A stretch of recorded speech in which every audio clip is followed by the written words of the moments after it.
भाई शुक्ल के सानिध्य में खेरगांव के जगदम धाम में चल रहे आषाढ़ी नवरात्र का आज श्री सूक्त अनुष्ठान के नरसिंह भाई सवानी की मेजबानी में नवचंडी यज्ञ नवसारी के तीसरे दिन समापन हुआ। उनके साथ कल्पनाबेन सवानी, गौरांग भाई सवानी और सूरत के मनीष भाई ब्रह्मक्षत्रिय ने श्री यंत्र प्राप्त किया। बिलीमोरा निवासी देवेंद्र भाई दुबे के साथ ही पूर्व प्राचार्य केटी यज्ञ में पटेल मनीष भाई ब्रह्मक्षत्रिय सूरत भी शामिल हुए। समय समय पर उपदेश देते हुए देवी भागवत कथा में प्रफुल्ल भाई शुक्ल ने कहा कि दुनिया में भारत की भूमि पर शक्ति की पूजा की जाती है। हिंदू धर्म हिंसक नहीं है, बल्कि अहिंसा उसका संस्कार है। लेकिन जरूरत पड़ने पर हिंदू हथियार उठाने से नहीं हिचकिचाता, इसलिए माता जी ने हथियार उठाए।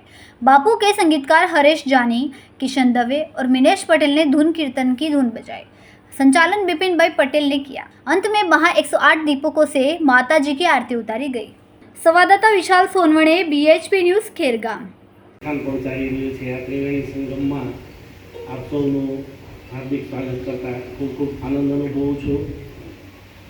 वांसदा तालुकाना सीतापुर खाते बापूनो आश्रम हतो त्यारथी एमनो भेटो थयेलो छे अने आज दिन सुधी अविरत एमनी साथे छीए।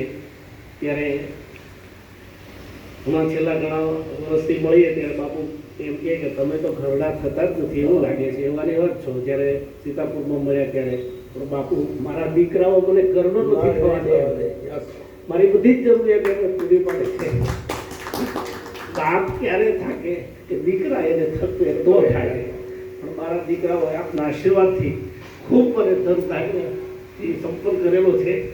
બહુ 7-7, 8-8 વર્ષના હતા ત્યારથી બાપુ આશ્રમમાં એમને લઈ જતા અને યજ્ઞ કરાવતા।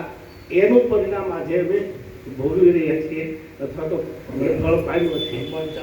હનુમાન ચાલીસા 35 વર્ષથી મારો દીકરો બાપુએ આપેલી હનુમાન ચાલીસા હંમેશા એમની સાથે રાખે છે।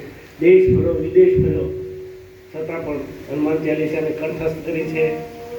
એ સીતાપુર વખતની યાદગીરી આજે પણ ભૂલાય તેમ નથી।